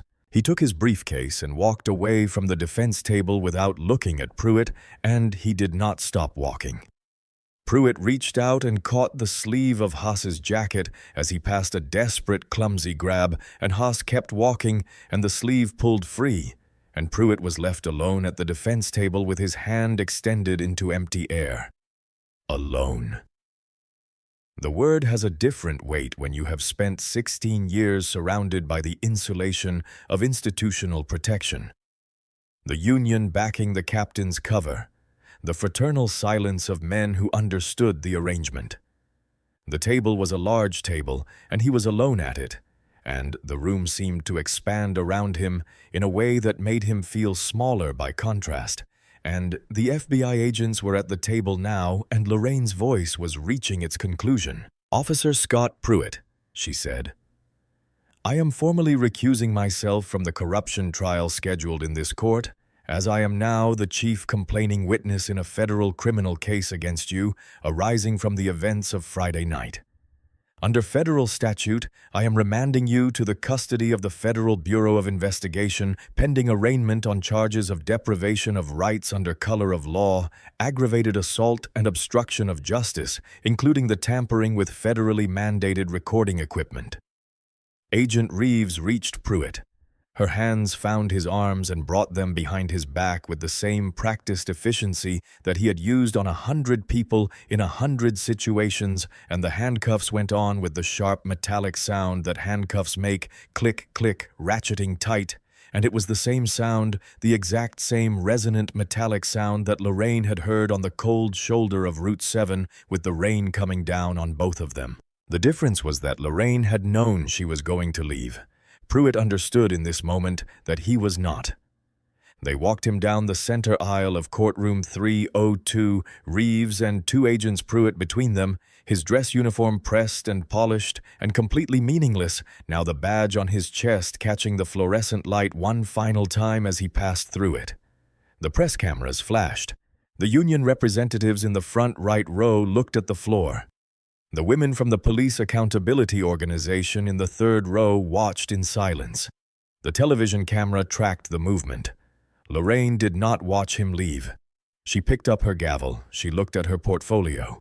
She brought the gavel down once clean, and certain the sound of it filling the courtroom with the specific authority of a proceeding that has been conducted correctly and completely. Court is in recess.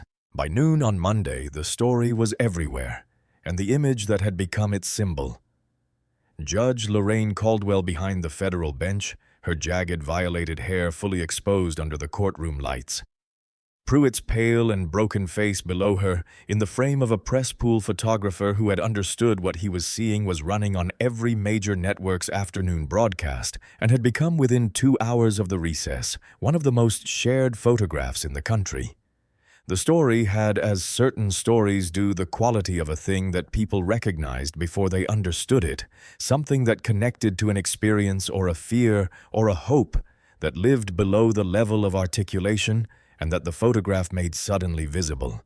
It moved because it was about a specific set of events, and it moved because it was about something far larger, and those two things were inseparable. In Cincinnati, a retired postal carrier named James, 61, watched it on the television in his kitchen while he ate lunch, and he set down his fork. In Memphis, a woman named Gloria, 58, a retired teacher called her sister immediately and said, "Did you see this?"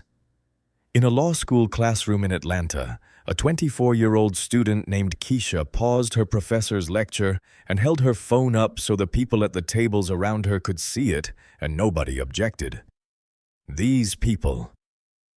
James, Gloria, Keisha, the hundreds of thousands like them, watching from kitchens and offices and phones on lunch breaks, were not watching a news story. They were watching something that reached into the specific accumulated experience of a life lived in a body that the institution had not always protected, and they were watching it reach a conclusion that the institution had not always delivered, and the combination of those two things was why the image kept moving. At 2 p.m., Captain Vincent Gallo was called into the police chief's office. 2 FBI agents were already present when he arrived. The expression on his face described later by one of the agents as the expression of a man who has arrived at a place slightly ahead of schedule and is not ready, held for approximately 4 seconds before it collapsed into something more honest. The agents informed him that 14 months of financial records had been subpoenaed, that the pattern of payments from businesses on Pruitt's beat had been traced through 3 accounts to a Shell LLC with Gallo's name on the operating agreement, and that his options were a conversation with the FBI today or a conversation with a federal judge in approximately 6 weeks. He chose the conversation. The Police Officers Benevolent Association issued a statement at 4 p.m. It was 4 sentences. It condemned the actions described in the court record, expressed support for the victims of police misconduct, announced that the association would not be providing legal defense funding for Officer Scott Pruitt, and wished the judicial process its appropriate conclusion. The statement had the specific quality of language composed under legal review in a very short amount of time. By 8 p.m. that evening, Scott Pruitt had been processed into the Metropolitan Correctional Center. His dress uniform exchanged for an orange jumpsuit, his badge and weapon logged as evidence, his name entered into the federal prisoner database. The cell block door closed behind him with a sound that he recognized, not because he had ever been in a cell before, but because he had created that sound hundreds of times, and it had always meant something different when he was the one creating it. He sat on the metal bench in the narrow concrete cell, and he tried to think and could not think because every direction his mind moved led to a wall, and there were walls on every side now, and they were all exactly as solid as the one he had been building for 16 years. 6 months passed between the morning in courtroom 302 and the day the federal trial began, and the 6 months did their work on Scott Pruitt, the way time in federal holding does its work, quietly, comprehensively, and without mercy. He lost 20 pounds in the first 8 weeks. The thick neck went first, then the set of his shoulders, then the quality of his posture that had always communicated to rooms he entered that he was the gravitational center. By the time he sat down at the defense table in courtroom 114, in the ill-fitting gray suit provided by the public defender's office, he looked like a person who had been using his certainty as a structural component and had recently had it removed. His attorney, a public defender named David Kessler, overworked, underpaid, and possessed of the specific comprehensive lack of illusions that comes from spending 15 years defending people. The system has already made decisions about, had told him in their first meeting bluntly that the evidence against him was the worst he had seen, assembled against a single defendant in his entire career, and that his best option was a plea, and Pruitt had declined the plea because some part of him still believed with the irrational persistence of deep conviction that there was a version of this where he walked out the same man he walked in. There was not. Gerald Finch's opening statement for the prosecution was 11 minutes long, and it did not raise its voice once. It did not need to. The evidence was doing the raising. Finch simply organized it for the jury, 12 people in a box who had been selected over 3 days of voir dire for their ability to set aside the specific weight of prosecuting a police officer and look at what the evidence said. Danny Kowalski took the stand on the second day of trial, and he was the first witness, and the courtroom went quiet in the specific way that courtrooms go quiet when the person on the stand is about to say something that everyone present understands is going to matter. He was 27 now, no longer in uniform, dressed in a plain button-down and slacks. He looked like someone who had aged faster than the calendar explained. He did not look at Pruitt. He had decided in the months since he walked into the FBI field office that looking at Pruitt was not something he needed to do anymore. He described the stop on Route 7 with the methodical precision of someone who had gone over it many times in the company of federal prosecutors, the absence of any traffic violation, the moment Pruitt had reached through the window, the sound of her shoulder. He described the drive to the precinct, the booking, the hours in between. And then he described 3:15 in the morning, and his voice, which had been steady through everything else, changed not dramatically, but in the specific way that voices change when they arrive at something the person has not made peace with. He described the shears. He described the sound they made. He described turning his back and putting his hands over his face, and the sound finding him anyway. And he said in a voice that was quiet enough that the room tilted toward him to hear it, "She never screamed. She never said a word. She just looked at the camera. And I knew while it was happening that I should have stopped it. And I didn't." There was a long silence after he said it. Kessler's cross-examination lasted 9 minutes and accomplished nothing. The forensics expert laid out the technical evidence in the clean, sequential language of someone who deals in facts the way others deal in opinions: the dashcam reconstruction, the cell block footage, the fingerprint and DNA results from the shears. The physician from St. Catherine's described the partial shoulder dislocation and the scalp injuries in clinical terms that were nonetheless devastating for their specificity. And on the third day, Gerald Finch stood up and said, "The government calls the Honorable Judge Lorraine May Caldwell." The oak doors opened at the back of courtroom 114, and Lorraine walked down the center aisle, the way she moved in every room with the particular unhurried authority of someone who knows exactly where they are going and why.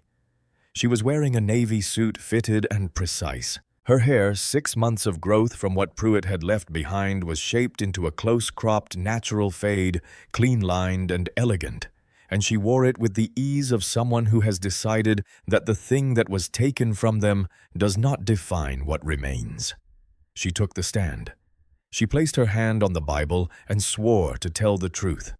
Pruitt, seeing her for the first time since the morning in courtroom 302, tried to look at something else and found that he could not hold that position either. Her testimony lasted 2 hours and 6 minutes and was in the description of a court reporter who had been transcribing federal proceedings for 21 years, the most precisely organized and devastatingly constructed testimony she had ever been asked to transcribe. Lorraine moved through the events of Friday night in strict chronological order, citing the specific legal standards violated at each stage, building the account, the way she had built it in her mind during the hours in the holding cell, not as a story, but as a legal record, airtight and complete. When Finch asked her why she had not revealed her identity in the cell, why she had not told Pruitt who she was, stopped the cutting ended it. She leaned forward slightly, and her eyes moved across the jury box with a steady, encompassing attention, and she said, "Because if I had told him I was a federal judge, he would have stopped. He would have apologized. He would have uncuffed me and let me go. And by Tuesday morning, he would have been back in his cruiser on Route 7. And the next night it would have been a college student driving home from a late shift, or a woman coming back from a second job, or a grandmother who knew her rights but didn't have the power to enforce them. I stayed silent because I needed him to finish committing his crime on camera. I needed to make certain that he could never do it to anyone else." The silence after that statement had a different quality than any other silence in the trial. It was the silence of 12 people, absorbing the full weight of what it meant to make that choice to sit on that bench and endure that and stay silent for a reason larger than yourself, and to carry it home and spend a Saturday morning in front of a bathroom mirror and come back on Monday and use it. Kessler's cross-examination was brief and went nowhere. He asked whether it was possible that Pruitt had genuinely believed she was a suspect, and Lorraine looked at him with the particular patient attention she gave to arguments that were doing the best they could with what they had, and she said, "Mr. Kessler, genuine belief requires articulable facts. I was driving the speed limit. I provided my identification when asked. The only facts Officer Pruitt was working with were my race, my gender, and his certainty that the consequence for what he was about to do would never reach him. You cannot present prejudice and immunity as an honest mistake." Kessler said, "No further questions." He sat down. He did not look up. The jury took 47 minutes. When they returned, the courtroom was as quiet as it had been when Lorraine had walked in on Monday morning 6 months ago, and the jury foreperson, Dorothy Mae Simmons, 68, retired schoolteacher, the kind of woman who had spent her entire career watching young people understand things they didn't know they were learning, stood up with the verdict form in her hands and delivered each count in a clear, unhurried voice. Deprivation of rights under color of law, guilty. Aggravated assault with a deadly weapon, guilty. Obstruction of justice and official misconduct, guilty. Each word fell into the silence of the room, the way things fall when the height is great enough with the weight of distance traveled with the completeness of arrival. Pruitt did not collapse. He sat very still, his eyes closed, his hands flat on the table in front of him. The exact terrible mirror of the posture Lorraine had held on the steel bench of cell 3. And the stillness of him was the stillness of something that has stopped. Judge Raymond Okafor sentenced him 2 weeks later. He was a man of 63 who had spent 31 years on the federal bench and had developed over those years the specific economy of language that comes from saying important things for a very long time.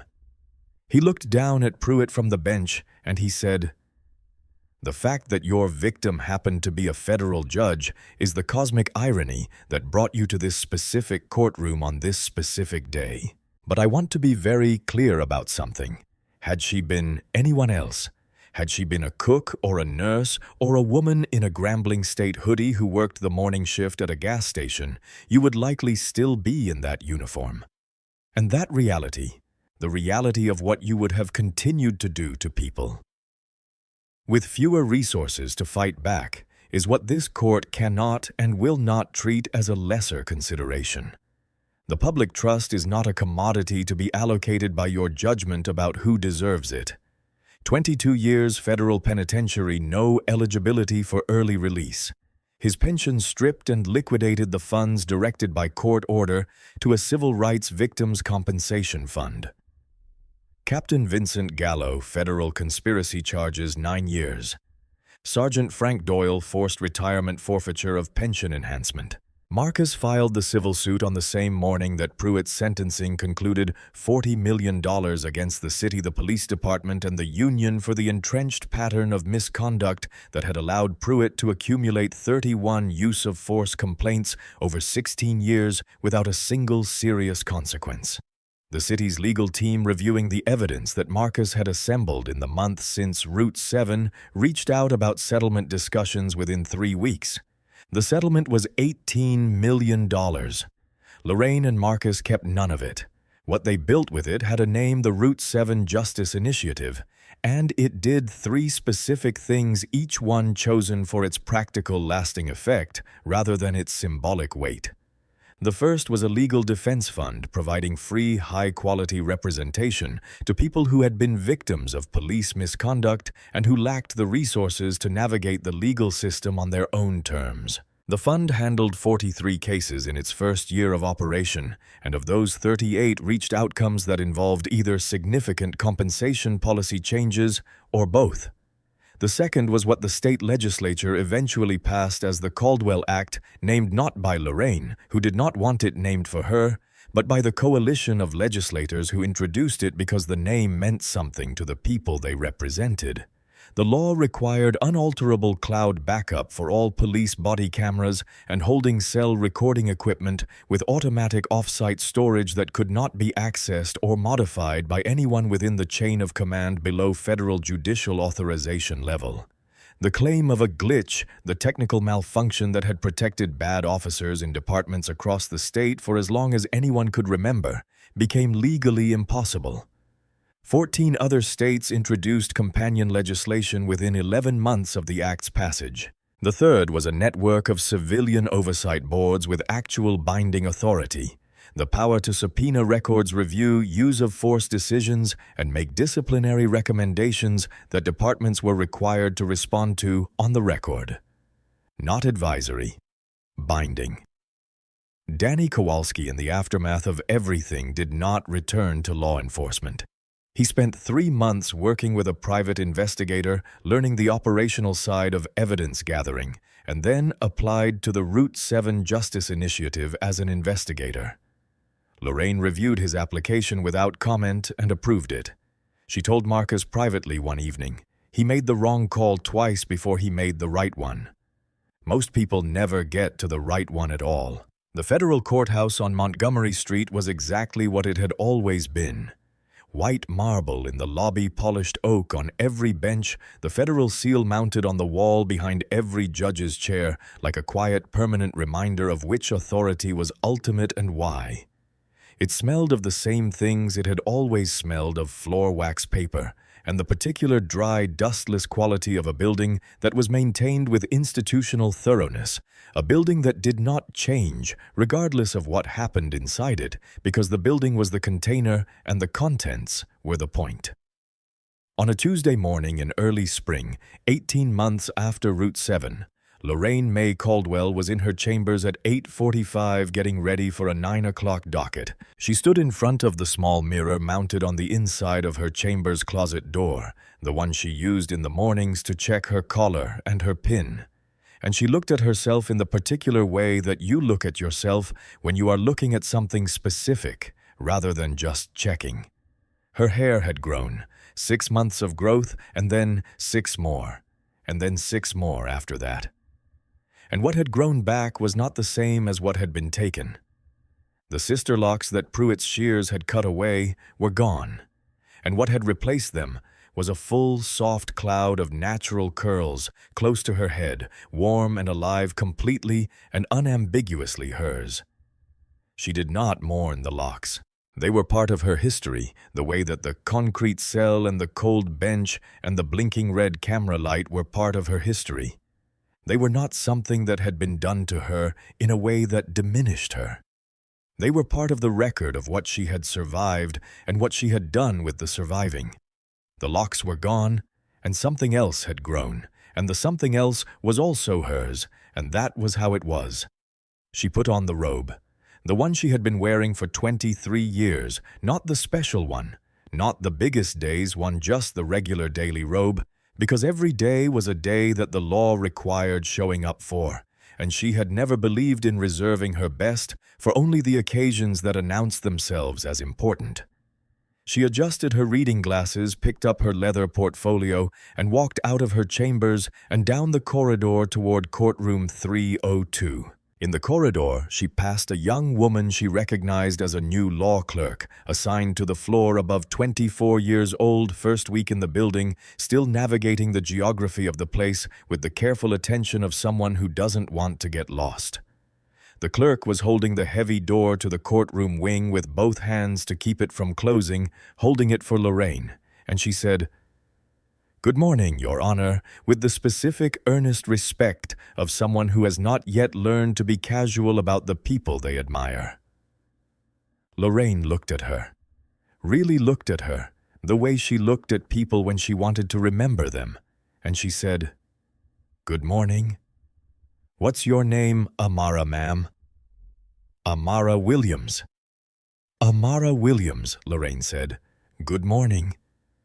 And she smiled at her, not the professional courtroom-managed smile, but the other one, the one that meant something, and she walked through the door. Inside courtroom 302, the 9 o'clock docket was unremarkable, in the way that justice at its best is unremarkable.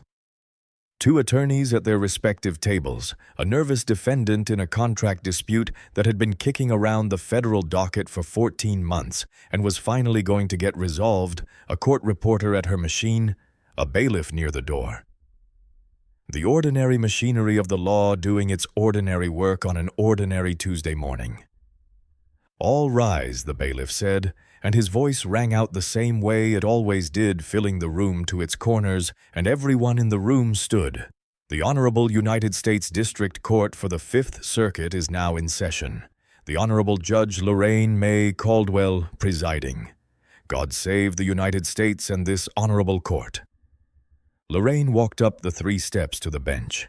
She took her seat in the chair she had been occupying for 23 years in various chairs in various courtrooms, the chair that the law had assigned to her, and that she had filled with everything she had for every day of those 23 years.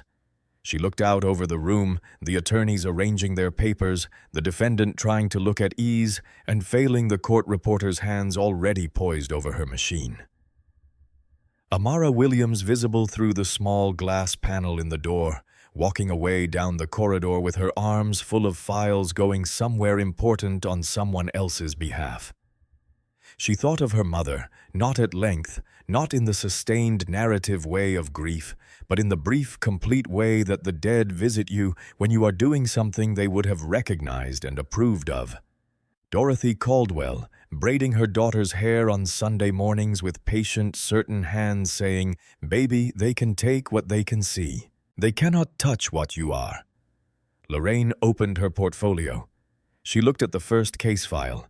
She picked up her gavel, and she paused just one beat, just long enough to feel the weight of it, the familiar, satisfying weight of 23 years and everything they contained, and then she let it fall. Court is in session. Scott Pruitt is serving his sentence at a federal correctional facility in western Pennsylvania. His single appeal, filed 8 months after sentencing, was denied in 11 days. He has not received a visitor since his first month of incarceration, when his ex-wife came once, stayed for 20 minutes, and did not come again. The Caldwell Act is now law in 6 states, with 8 more in active legislative consideration. The Route 7 Justice Initiative has handled over 200 cases in its first 2 years of operation. The 4th Precinct was overhauled under 18 months of federal oversight. 16 officers departed, 4 cooperated with broader investigations into similar patterns of conduct in adjacent precincts, and the precinct's use of force complaint rate dropped by 63% in the first year following the restructuring. Lorraine May Caldwell returned to her docket and kept working because justice is not a moment, it is a practice. And a practice requires showing up every single day, and she has never once in her life failed to show up. She didn't give interviews about what happened. She didn't write a book. She went back to the bench, and she kept doing the work because the work was the whole point, and it always had been.